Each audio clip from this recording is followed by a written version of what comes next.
Baiklah, hari ini kita akan belajar mengenai warisan Kerajaan Kedah, Kelantan dan Perlis.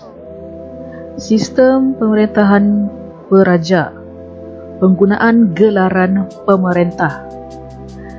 Kedah dan Kelantan menggunakan gelaran Sultan, manakala negeri Perlis menggunakan gelaran Raja. Tips dia di sini ialah belajar ingat sahaja 2K, iaitu negeri Kedah dan Kelantan. Mereka menggunakan gelaran Sultan, manakala untuk negeri Perlis mereka menggunakan gelaran Raja. Cara perlantikan pengganti. Pengganti kepada Sultan ataupun Raja adalah putera Sultan ataupun Raja. Putera yang dimaksudkan di sini ialah anak kepada Sultan ataupun Raja. Kemudian, pengganti Sultan ataupun Raja ini mestilah daripada jurai keturunan pemerintah pengasas. Baiklah, kita pergi kepada sistem pemerintahan. Berikut merupakan hierarki pemerintahan di setiap negeri, di mana pemerintahan yang tertinggi adalah Sultan. Baiklah, kita lihat peranan Sultan. Peranan Sultan adalah sebagai ketua negeri. Okey, lihat image di sini. Image ini mewakili ketua, dan ini merupakan negeri. Cikgu sengaja letakkan negeri Sabah supaya kamu tahu itu melambangkan maksud negeri. Sedangkan apa yang kita belajar pada hari ini adalah negeri Kedah, Kelantan dan Perlis. Baiklah, seterusnya peranan yang berikutnya kita lihat image di sini. Ini merupakan image masjid. Jadi, peranan yang dimaksudkan di sini adalah ketua agama Islam.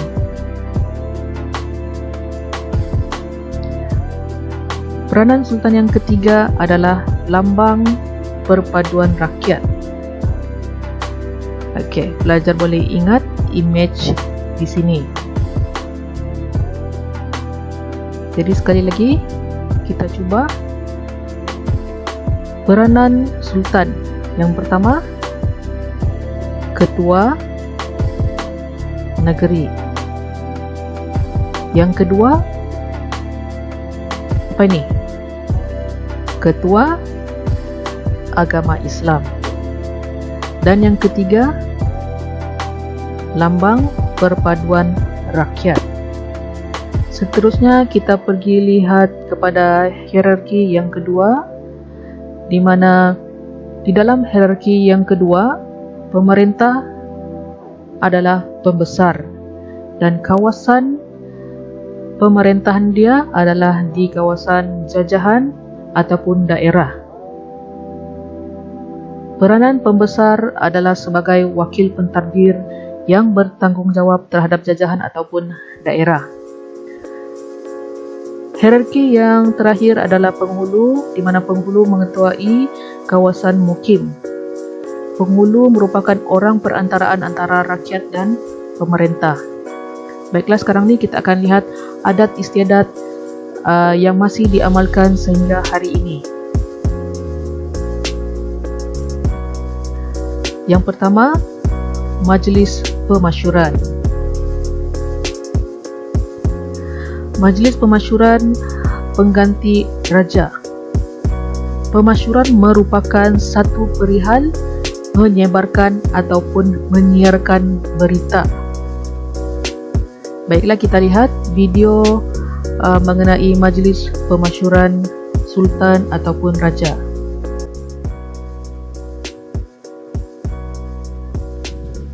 Maka adalah dengan ini dimasyhurkan bagi pengetahuan orang ramai, melantik dan memasyhurkan Bawah Duli Yang Maha Mulia Tengku Mahkota Tengku Abdullah Al-Haj Ibni Sultan Haji Ahmad Shah Al-Musta'in Billah DK SSAP SIMP menjadi raja pemerintah yang menaiki tahta kerajaan negeri Pahang dan segala jajahan takluknya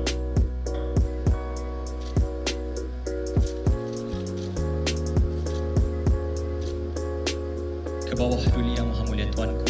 kita Sultanullah yang Dina Mustafa Billah Ibni Sultan Raja Ahmad Shah Muslim Billah telah dimasyhurkan sebagai Sultan dan Raja Pemerintah Provinsi Pahang dan segala jajahan takluknya. Saya memohon agar sekalian rakyat jelata untuk menadah tangan Hadrat Ilahi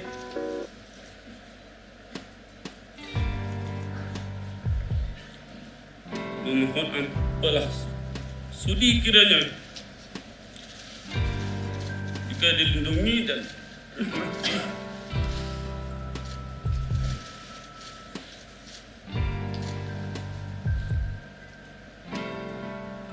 rahmati kepada Duli Yang Maha Mulia Paduka Ayahanda saya Sultan Haji Ahmad Shah Muslim Billah.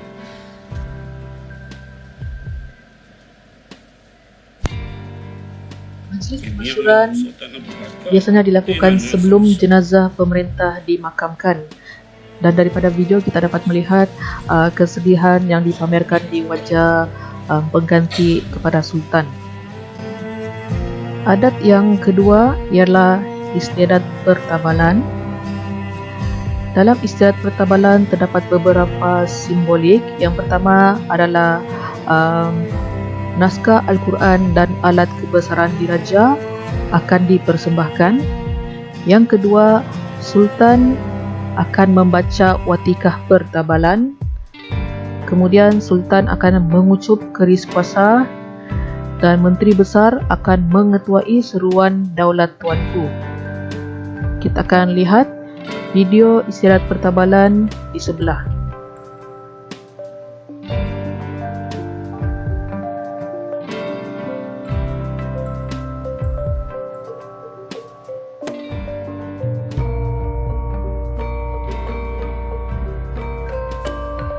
Okey, ini adalah naskah Al-Quran.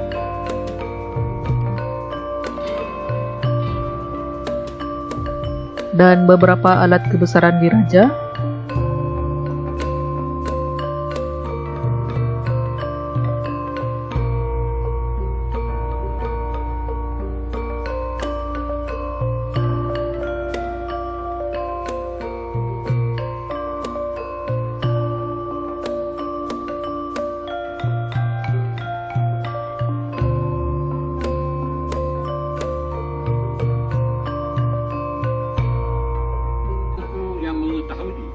perkara-perkara yang zahir dan batin, maka berikrarlah Sultan sedang membaca watikah pertabalan. benarnya mengaku akan taat setia pada menjalankan dengan adil dan amanah pemerintahan bagi negeri Kedah Darul Aman dan sekalian jajahan takluknya sebagaimana yang termaktub mengikut Undang-Undang Tubuh Kerajaan Negeri Kedah Darul Aman.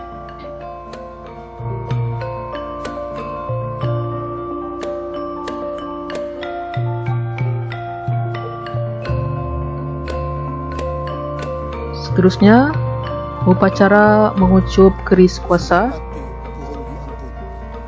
Hati mempersembahkan keris kekasa alam, keris kerajaan yang melambangkan kekuasaan, kebesaran dan kedaulatan Kebawah Duli Yang Maha Mulia Tuanku sebagai Sultan Negeri Kedah Darul Aman. Ampun Tuanku.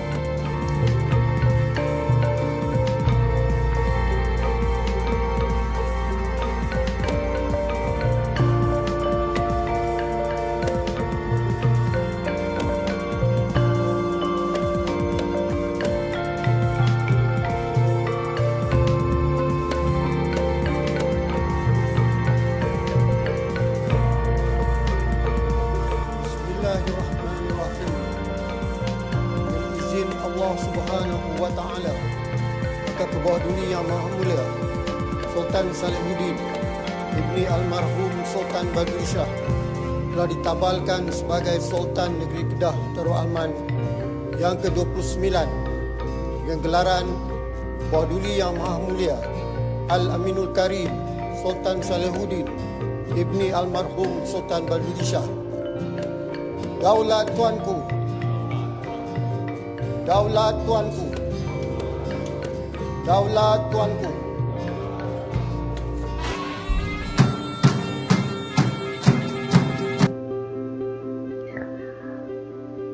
Okey, adat istiadat yang ketiga adalah penganugerahan bintang dan darjah kebesaran. Untuk darjah ataupun pingat Penganugerahan ini merupakan lambang hubungan antara pemerintah dengan rakyat. dan dimulakan dengan 6 penerima yang pertama, diiringi oleh kalangan mereka yang telah pun sedia menerima gelaran Tan Sri, menerima Panglima Setia Mahkota selaku pengiring kepada 6 penerima yang pertama.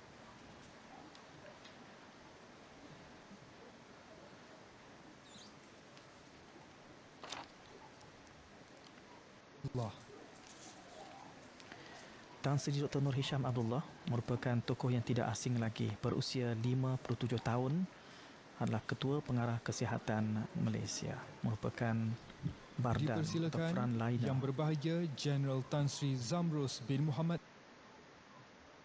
Okey, kita pergi kepada perundangan untuk setiap negeri, di mana di setiap negeri kita mempunyai undang-undang tubuh kerajaan. Untuk negeri Kedah terdapat undang-undang yang dinamakan sebagai Undang-Undang Tubuh Kerajaan Kedah Darul Aman. Untuk negeri Perlis, Undang-Undang Tubuh Kerajaan Perlis. Untuk negeri Kelantan, Undang-Undang Perlembagaan Tubuh Kerajaan Kelantan. Okey, berikut merupakan isi kandungan yang tertakluk di bawah undang-undang yang disebutkan tadi. Kita akan lihat satu demi satu. Dan kita akan mulakan dengan pengganti pemerintah. Pengganti pemerintah mestilah seorang lelaki. Kemudian keturunan raja, dan yang ketiga beragama Islam. Di sini cikgu mau pelajar semua cuba ingat image-image yang ditunjukkan. Baiklah, kita akan ulang sekali lagi. Pengganti kepada pemerintah, yang pertama mestilah seorang lelaki, yang kedua keturunan raja, dan yang ketiga beragama Islam. Baiklah, cuba kita ulangi. Yang kedua dan yang ketiga. Baiklah, kita akan pergi kepada yang seterusnya, iaitu peranan sultan ataupun raja. Peranan sultan ataupun raja. Adakah pelajar ingat image tersebut? Image ini melambangkan ketua. Ini ialah bagus, negeri. Peranan sultan ataupun raja ialah ketua negeri.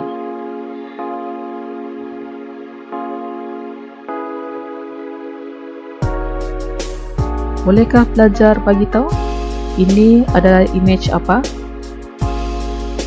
Ya, betul.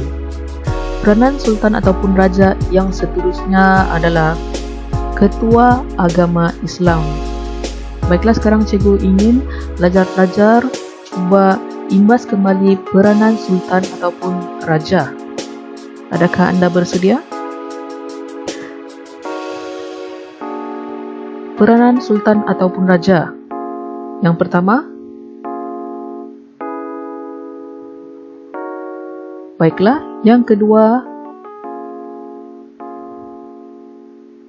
Bagus. Baiklah, kita akan pergi kepada perkara yang seterusnya. Badan Penasihat Sultan ataupun Raja. Badan Penasihat Sultan ataupun Raja seperti mana yang telah kita pelajari pada bab yang sebelum ini. Badan Penasihat Sultan ataupun Raja ialah MMK, iaitu Majlis Mesyuarat Kerajaan.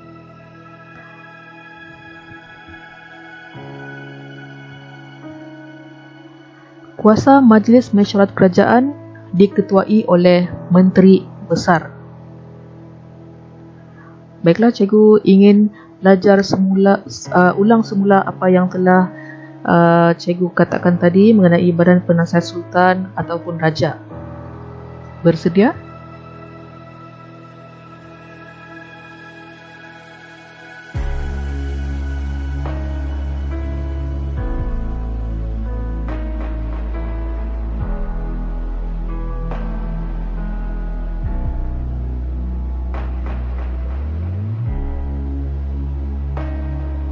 Majlis Mesyuarat Kerajaan yang diketuai oleh Menteri Besar.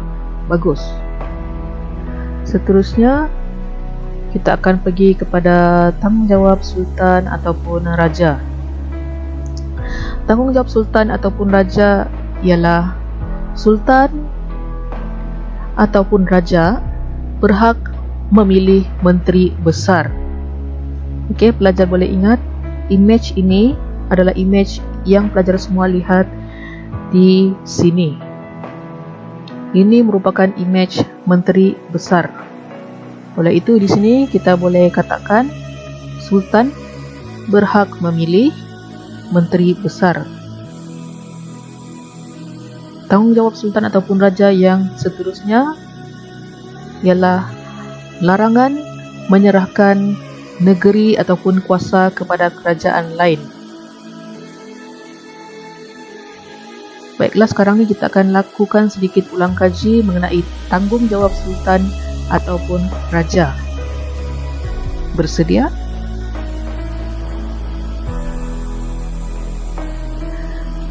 Tanggungjawab Sultan ataupun Raja.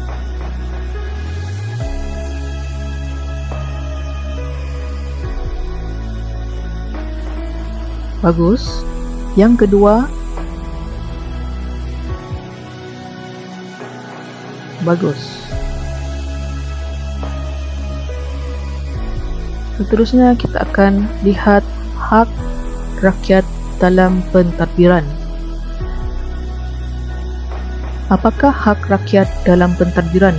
Hak rakyat dalam pentadbiran adalah rakyat yang berumur 21 tahun dan ke atas yang tinggal di dalam negeri tersebut berhak untuk menjadi ahli Dewan Undangan Negeri. Cikgu harap pelajar semua dapat mengingati imej-imej yang telah cikgu sediakan di sini. Baiklah, kita akan buat sedikit ulang kaji. Apakah hak rakyat dalam pentadbiran? Hak rakyat dalam pentadbiran adalah